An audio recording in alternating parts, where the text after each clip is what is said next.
जैसे ही कहानी शुरू होती है, एक शख्स घबराया हुआ नजर आता है। वह एक व्यक्ति से पूछता है, क्या वो बच्चा यहाँ आ गया? जवाब आता है, हाँ, अभी पहुँचा है। वह फौरन कहता है, यहाँ रहना उसके लिए खतरा है। एक दानव उसका पीछा कर रहा है। सिर्फ एक जगह है जहाँ वो महफूज रह सकता है, वो है वो पुराना किला, और केवल घोस्ट राइडर ही उसे वहाँ ले जा सकता है। दूसरा शख्स एतराज जताता है, नहीं, ऐसा आसान नहीं है। तभी अचानक कुछ हमलावर आ जाते हैं और उन पर हमला कर देते हैं, जिससे हालात और भी बिगड़ जाते हैं। वे लोग वही थे जो उस बच्चे की तलाश में थे। वह शख्स जो उसे बचाने आया था खुद उलझन में था। वह उस जगह पहुंचा जहां बच्चा छिपा था। वहां उसकी माँ भी मौजूद थी। माँ डरी हुई थी और किसी पर भरोसा नहीं कर पा रही थी। जैसे ही उस आदमी ने कुछ कहना चाहा, माँ ने उस पर बंदूक तान दी और कहा, हमें अकेला छोड़ दो। बिना देर किए वो माँ बच्चे को लेकर गाड़ी में बैठी और वहाँ से निकल गई। लेकिन वह आदमी भी उनके पीछे चल पड़ा। उनके पीछे पीछे वही लोग भी थे जो उस बच्चे को पकड़ने के लिए आए थे। अब यह सिर्फ भागने की नहीं, एक जंग की शुरुआत थी। जैसे ही वह शख्स अपनी बाइक पर दुश्मनों के सामने आता है,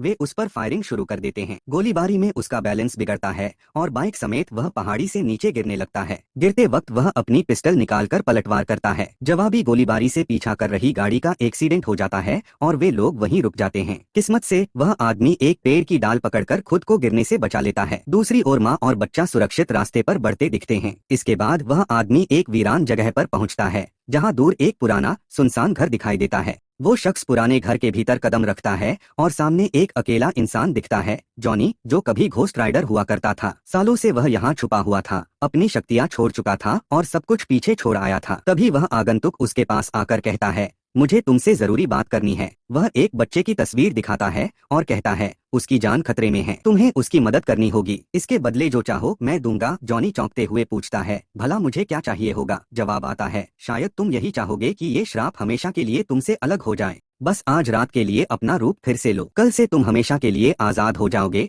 ये सुनकर जॉनी, जो अब तक इस बोझ से थक चुका था, राजी हो जाता है। वह फिर से खुद को घोस्ट राइडर में बदलता है और अंधेरी रात में उस बच्चे को ढूंढने निकल पड़ता है। इधर एक लड़का दिखाया जाता है जो कैरिगन नाम के शख्स की कैद में है। कैरिगन किसी रहस्यमय ताकत के इशारे पर चल रहा है, लेकिन उसे नहीं पता कि वही असली शैतान है। उसे लालच दिया गया है कि इनाम मिलेगा। तभी आग की तरह चमकता घोस्ट राइडर वहां आ धमकता है। जैसे ही वह वहां पहुंचता है, वह अपनी आग से जलती चेन का इस्तेमाल कर दुश्मनों को गिरा देता है और सीधे उस बच्चे की ओर बढ़ता है। लेकिन कैरिगन और उसके साथी उस पर हमला कर देते हैं। हालात बिगड़ते देख वह बच्चा लेकर वहां से निकल जाता है। अगले दृश्य में जॉनी अस्पताल में होश में आता है। पास ही बच्चे की माँ खड़ी है। उसे देखते ही वह महिला पीछे हटती है और गुस्से में बाहर जाने लगती है। जॉनी उसका पीछा करता है। वह रुकती है, गन तानती है और कहती है, मुझे तुमसे कोई मदद नहीं चाहिए, दूर रहो। तब जॉनी अपनी बंदूक सिर पर रखकर जवाब देता है, अगर भरोसा नहीं तो गोली चला दो। जॉनी कहता है, अपनी बंदूक खुद के सिर पर रखकर मरना शायद जिंदा रहने से बेहतर होगा। उसकी आंखों में सच्चाई देखकर महिला ठिठक जाती है और हथियार नीचे कर देती है। फिर वह धीमे स्वर में पूछती है, कल तुम मेरे बेटे को ढूंढ रहे थे, क्या आज भी उसे ढूंढोगे? जॉनी जवाब देता है, कल वो मेरी चेतना में था इसलिए खोज पाया, लेकिन आज वो महसूस नहीं हो रहा। यह सुनकर महिला घबरा जाती है, क्या उसे कुछ हो गया? जॉनी उसे आश्वस्त करता है, नहीं, वो जिंदा है, बस फिलहाल मेरी शक्ति काम नहीं कर रही। इसी बीच एक और दृश्य में शैतान कैरिगन से फोन पर बात करता दिखाई देता है। कैरिगन फोन पर कहता है, मुझे नहीं पता था कि मेरा सामना घोस्ट राइडर से होगा। इतनी मुसीबतें तो सोची भी नहीं थी। अब काम का दाम दोगुना चाहिए। शैतान शांत स्वर में जवाब देता है, बच्चे को फोन दो, मुझे उससे जुड़ना है। जैसे ही रिसीवर बच्चे के कान पर लगाया जाता है, कोई आवाज नहीं आती, लेकिन बच्चा जोर से चीखता है और अचानक बेहोश हो जाता है। शैतान कुछ पल रुककर कहता है, उसने मेरी पुकार नहीं सुनी, अब मैं उसे नहीं ढूंढ सकता। फिर वह कैरिगन को चेतावनी देता है, सावधान रहो, वो तुम्हारी ओर बढ़ रहा है और जब वह आएगा तुम्हें जरूर ढूंढ निकालेगा।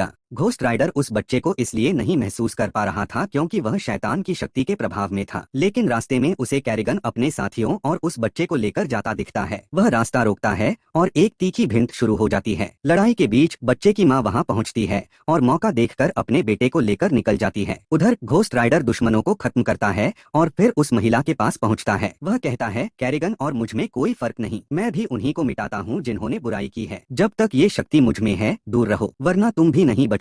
तभी बच्चा चिल्लाता है, मेरी माँ को छोड़ दो। बच्चे की आवाज सुनते ही घोस्ट राइडर रुक जाता है और उसकी माँ को छोड़ देता है। फिर वह बच्चे के पास जाता है, लेकिन जैसे ही वो आगे बढ़ता है उसे अजीब सा एहसास होता है और अचानक वह फिर से जॉनी बन जाता है। अगले दिन तीनों एक शांत जगह बैठे होते हैं। महिला जॉनी से पूछती है, अब क्या करेंगे? जॉनी जवाब देता है, हमें ऐसी जगह जाना होगा जहाँ ये बच्चा महफूज रहे। खतरा अभी टला नहीं है, वो लोग अब भी हमें ढूंढ रहे हैं। फिर वह आगे कहता है, जो शख्स शुरू में इस बच्चे की मदद करने आया था वो अब से हमारे साथ रहेगा। इसके बाद दिखाया जाता है कि वे तीनों उस जगह को छोड़कर निकल पड़ते हैं और वही रहस्यमय आदमी भी अब उनके साथ चल रहा होता है। दूसरी ओर शैतान उस स्थान पर पहुंचता है जहां घोस्ट राइडर ने दुश्मनों का अंत किया था। चारों तरफ बर्बादी फैली होती है। कैरिगन घायल हालत में एक चट्टान के नीचे दबा पड़ा होता है। शैतान उसकी ओर बढ़ते हुए पूछता है, तुमने मेरा काम पूरा किया या नहीं? कैरिगन दर्द में कहता है, तुम्हें फर्क नहीं पड़ता, मैं मर रहा हूँ। शैतान ठंडे स्वर में कहता है, तब तक मरना मत, जब तक मेरा काम पूरा न कर लो। ये कहते हुए वो उसका सीना छूता है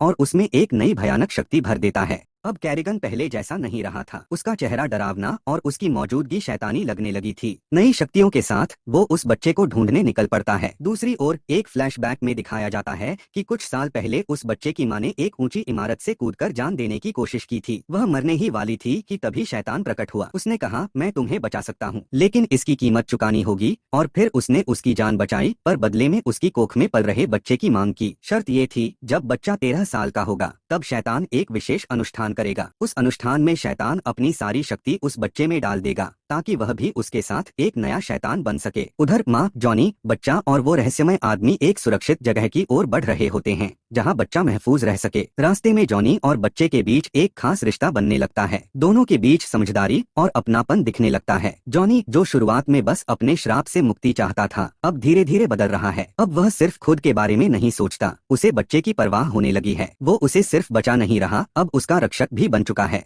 जैसे ही वे उस सुरक्षित जगह के करीब पहुंचे, एक शांत और रहस्यमयी बस्ती नजर आई, जिसे देखकर जॉनी को थोड़ी राहत मिली। वहां के लोग थोड़े अलग और रहस्यमय लग रहे थे। फिर जॉनी और वो पहला रक्षक, जो असल में एक पुजारी था, आपस में बात करने लगे। जॉनी ने गंभीरता से पूछा, आखिर मेरे भीतर कौन सी शक्ति है? किस शैतान का असर है मुझ पर? पुजारी ने शांत स्वर में जवाब दिया, वो कोई शैतान नहीं, एक फरिश्ता था, न्याय का देवदूत। पर जब उसे पापियों को सजा देने के लिए नर्क भेजा गया, तब वह बदल गया और घोस्ट राइडर बन गया। अब वही आत्मा तुम्हारे भीतर है। फिर जॉनी को एक खास स्थान पर ले जाया जाता है जहां एक रिवाज के जरिए उसकी आत्मा से घोस्ट राइडर की शक्ति अलग कर दी जाती है। अब वह पूरी तरह सामान्य इंसान बन चुका था, शांत और सुकून में। लेकिन जैसे ही वह बाहर आता है, देखता है कि वही रहस्यमय आदमी कुछ लोगों की गिरफ्त में है। वो लोग वही थे जिन्होंने पहले उस बच्चे को पकड़ा था। वे कह रहे थे, हमें इस बच्चे की बलि देनी होगी, उसमें अंधेरे की ताकत है और ये सबके लिए खतरा बन सकता है। तब वो आदमी बोलता है, घबराओ मत, अभी नहीं, उसका असली रूप तब जागेगा जब वो 13 का होगा। असली डर वहीं से शुरू होगा। कल हमें पूरी सतर्कता रखनी होगी, एक व्यक्ति कहता है। कल के बाद सब कुछ बदल सकता है, लेकिन बाकी लोग उससे असहमत थे। उनका मानना था, जब तक वो बच्चा जिंदा है, खतरा बना रहेगा। ये कहते हुए वे उसे बाहर ले जाते हैं ताकि उसे मार सकें। तभी कैरिगन वहां आ जाता है, अब और भी ज्यादा शक्तिशाली होकर। अपनी अंधेरी ताकतों से वह सभी को भस्म कर देता है और बच्चे को उठाकर शैतान के पास ले जाता है। अगला दृश्य शैतान और उस बच्चे का होता है। शैतान मुस्कुराते हुए कहता है, देखो मैं कितना बदल गया हूँ, अब कमजोरी भी मेरी ताकत बन गई है। शैतान बच्चे को देखता है और कहता है, देखो तुम्हें, कितने अनोखे हो तुम। एक तरफ तुम्हारी माँ की इंसानी रगें और दूसरी तरफ मेरा शैतानी खून, तुम दोनों दुनियाओं का संगम हो। फिर वह मुस्कुराते हुए जोड़ता है, मैं अब बूढ़ा हो रहा हूँ, ये शक्तियाँ मुझे तोड़ सकती हैं, लेकिन तुम्हारा शरीर इन्हें संभाल सकता है। असल में वह अपने अस्तित्व और शक्तियाँ उस बच्चे में डालकर अमर होना चाहता था। इसके बाद वह बच्चे को एक सुनसान जगह पर ले जाता है जहाँ सब तैयार था और वहीं उसने बच्चे को इंजेक्शन दे दिया ताकि रिवाज की शुरुआत की जा सके। रिवाज की शुरुआत हो चुकी थी। चारों तरफ अजीब जादुई शब्द गूंज रहे थे और बच्चे के सामने शैतानी अनुष्ठान चल रहा था। वह धीरे धीरे उनके प्रभाव में आने लगा था और उन्हीं की तरह मंत्र दोहराने लगा। उसकी आंखों में एक अजीब चमक थी, जैसे वो खुद को खो रहा हो। तभी जॉनी, वो पुजारी और बच्चे की माँ वहाँ पहुँचते हैं। जॉनी और पुजारी तेजी से किले के अंदर घुसते हैं, जबकि माँ रास्ते में खड़े दुश्मनों पर गोली चलाकर रास्ता साफ करती जाती है। पुजारी जॉनी से कहता है, तू बच्चे को बचा, बाकी सब मुझ पर छोड़ दे।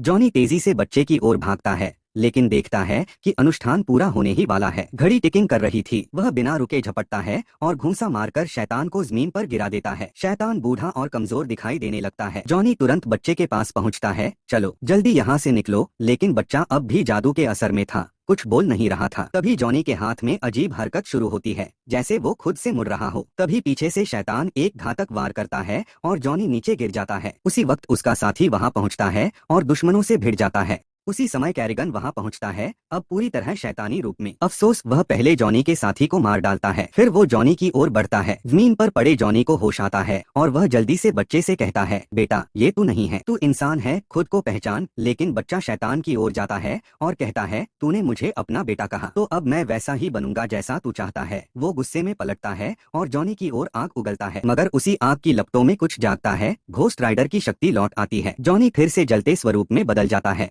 डेविल और कैरिगन बच्चे को लेकर वहां से फरार हो जाते हैं। उनके साथ कई अनुयायी भी होते हैं। घोस्ट राइडर पीछा करते हुए रास्ते में दुश्मनों को एक एक कर खत्म करता जाता है। फिर वह कैरिगन पर हमला करता है और उसे जोर से दूर फेंक देता है। इसके बाद वह सीधा डेविल का पीछा करता है जो बच्चे को लेकर भाग रहा था। घोस्ट राइडर अपनी जलती हुई चेन उस कार में फंसाता है और पूरी ताकत से खींचता है। कार पलटती है और जमीन पर उल्टी गिरती है। डेविल रेंगते हुए बाहर आता है, लेकिन तभी घोस्ट राइडर उसकी ओर बढ़ता है, चेन को कसता है और उसे हवा में उछालकर जमीन पर जोर से पटक देता है।